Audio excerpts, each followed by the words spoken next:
Ang kawalan ng motibasyon ay karaniwang isang senyales na wala kang mapanghikayat na pangitain upang ituloy. Ang mga taong may kapana-panabik na pangitain ay bihirang kulang sa motibasyon. Bagamat maaari silang makaranas ng mga pag-urong sa daan at makaramdam ng pagkabigo o kahit na bahagyang nalulumbay, malamang na mabilis silang bumalik sa pamamagitan ng pagpapaalala sa kanilang sarili ng kanilang paningin. Ang kakulangan ng motibasyon ay isa ring senyales na hindi mo sinusunod ang iyong kaligayahan. Ipinapakita nito na mayroong hindi pagkakahanay sa pagitan ng iyong ginagawa at kung sino ka. Ang salitang masigasi ay nagmula sa Griego at nangangahulugang puno ng banal. Kung kulang ka sa sigasi, malamang na wala kang ugnayan sa kakanyahan ng kung sino ka. Wala pa akong narinig na isang Nobel Prize winner na nagretiro ng maaga dahil siya ay naiinip. Sa katunayan, karamihan sa kanila ay magtatrabaho hanggang sa araw na sila ay mamatay. Ito ay dahil mayroon silang malinaw na layunin. Katulad nito, hindi pa ako nakakita ng mga bilyonaryo na nagbebenta ng kanilang mga kumpanya upang magretiro sa isang tropikal na isla. Maaaring sinubukan na nila ngunit mabilis nilang napagtanto kung gaano naging boring ang kanilang buhay. Ang punto ay, hindi ka likas na kulang sa motibasyon, hindi mo lang ginagawa ang dapat mong gawin. Hindi mo pa sapat ang pag-inat ng iyong sarili at hindi ka nakagawa ng pangitain na nagbibigay inspirasyon sa iyo. Marahil, natigil ka sa parehong dead-end na trabaho na nagpapaiyak sa iyo. O baka ikaw ay nasa iyong kasalukuyang trabaho para sa pera o upang matupad ang mga kagustuhan ng iyong mga magulang. Kung gayon, hindi nakakagulat na kulang ka sa motibasyon. Sa kabutihang palad, maaari mong maibalik ang iyong pagganyak. Paano gamitin ang motibasyon o kawalan nito para lumago? Ang kakulangan ng motibasyon ay nagsasabing kailangan mong magdisenyo ng isang buhay na higit na naaayon sa kung sino ka.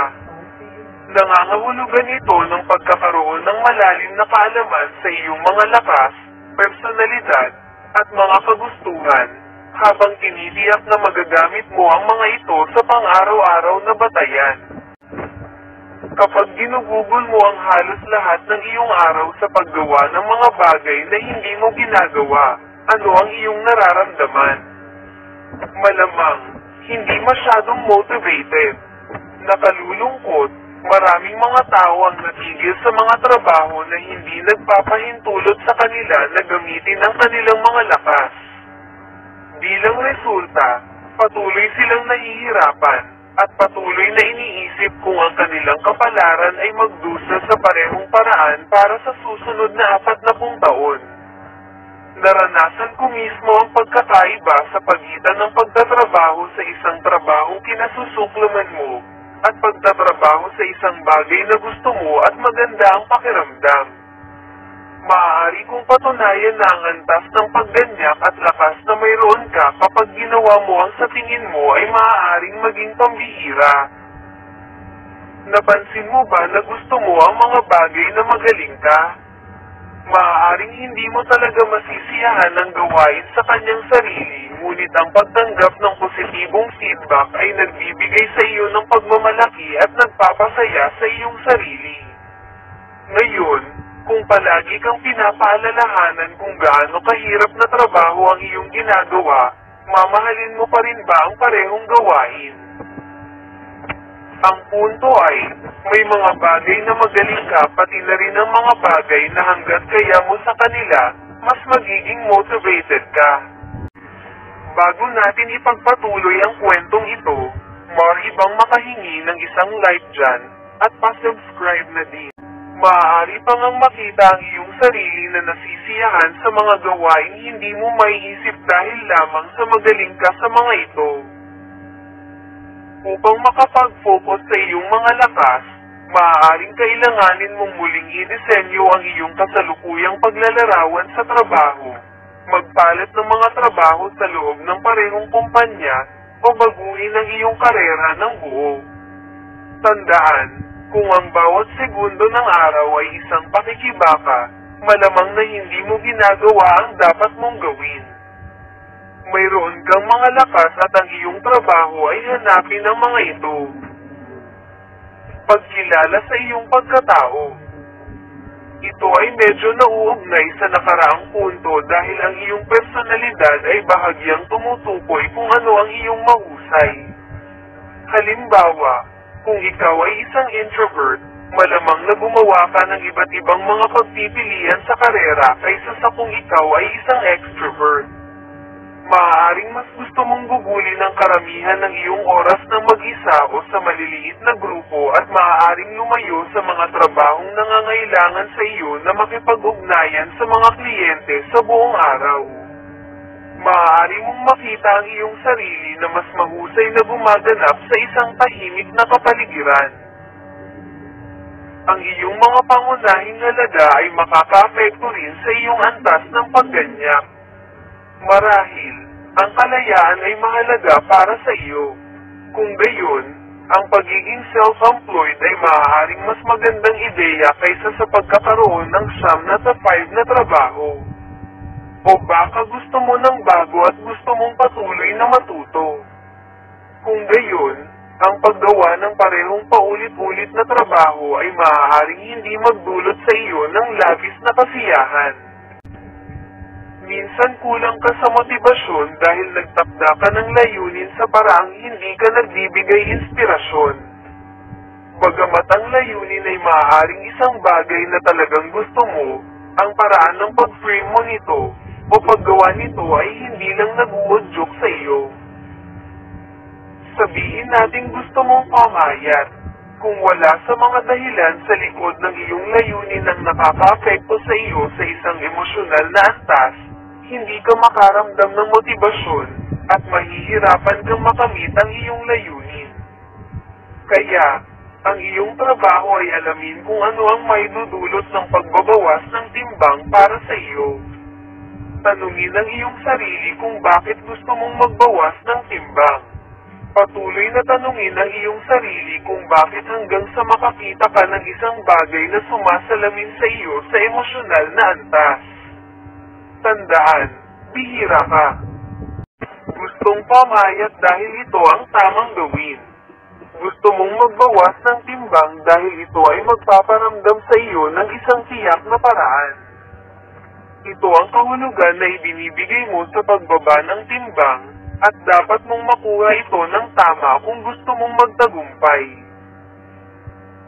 Ngayon, maaari mo ring tanungin ang iyong sarili kung bakit ayaw mong pamayat. Maaari itong makatulong sa iyo na matuklasan ang mga dahilan kung bakit nahihirapan kang mawalan ng timbang. Kung kumain ka ng sobra dahil nakakagaan ang pakiramdam mo, kailangan mong itanong kung bakit ganoon. Ito ba ay isang ugali? Dahil ba sa stress ka? Dahil ba sa iyong kapaligiran? Ito ba ay isang paraan upang makatakas mula sa isang bagay? Ang pag-alam kung bakit ka gumagawa ng isang bagay ay mahalaga. Kapag mayroon kang malakas na bakit, sino ang nakakaalam kung ano ang maaari mong magawa? Ang motibasyon ay dumarating at nawawala. Dito, ito ay nagkakahalaga ng pagbanggit na hindi mo kailangang maging motivated sa lahat ng oras. Ang motibasyon ay dumarating at nawawala.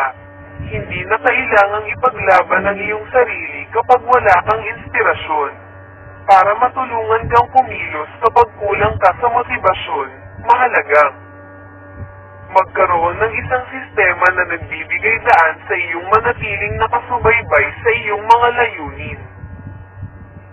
Buuin ang disiplina sa sarili na kailangan upang gawin ang mga bagay kapag hindi mo gusto at magkaroon ng pagmamalasakit sa sarili at mahalin ang iyong sarili sa halip na sisihin ang iyong sarili sa lahat ng bagay na mali sa iyong buhay. Ang paglalagay ng isang sistema sa lugar ay nangangahulugan ng pagkakaroon ng pang-araw-araw na gawain na nagbibigay daan sa iyong lumipat patungo sa iyong layunin. Halimbawa, maaaring ito ay nagtatrabaho sa isang gawain para sa isang tiyak na tagal ng oras unang bagay sa umaga. Ang pananatili sa ritual na iyon araw-araw ay isang paraan para magkaroon ng disiplina sa sarili. Isa pang paraan upang magtakda ng maliliit na layunin araw-araw at makamit ang mga ito ng tuloy-tuloy.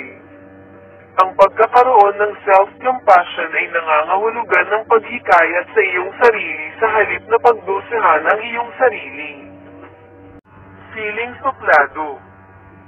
Minsan, nakakaramdam ka ng suplado.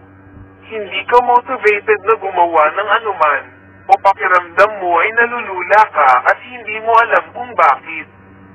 Madalas itong nagre-resulta mula sa alinman sa pagkakaroon ng masyadong maraming bukas na mga loop sa iyong buhay, o mula sa pagpapaliban sa isang pangunahing gawain. Tingnan natin kung ano ang maaari mong gawin upang alisin ang pagkakadikit sa iyong sarili. Isang simpleng 3 hakbang na proseso upang i-unstop ang iyong sarili. Sa tuwing nahihirapan kang subukan ng sumusunod na 3 hakbang na proseso. 1. Gumawa ng listahan ng lahat ng mga gawain kailangang gawin.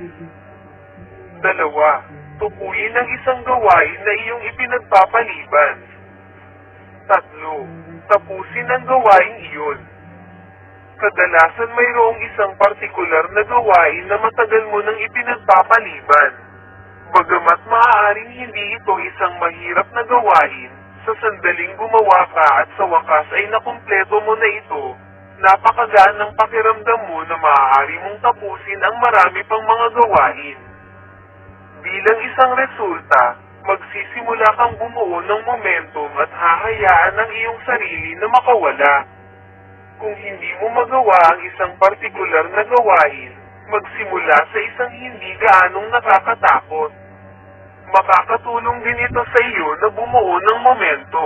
Kung napakaraming mga gawain ang ipinagpaliban mo o napakaraming hindi natapos na mga proyekto, magagawa mo ang sumusunod. 1. Gumawa ng listahan ng lahat ng mga gawain o proyekto na gusto mong tapusin. 2. Maglaan ng tiyak na oras upang makumpleto ang mga ito. Marahil, ang ilang oras lamang ay makapagbibigay daan sa iyo na tapusin ang marami sa mga gawain ito. O baka kailangan mo ng mas matagal. Kung gayon, maglaan ng mas maraming oras. 3. Para sa mas malalaking proyekto, sa mga susunod na araw o linggo, tumutok lamang sa isang proyekto hanggang sa ito ay makumpleto. Kung nagustuhan mo ang videong ito, paki-comment naman sa baba at paki-share na din.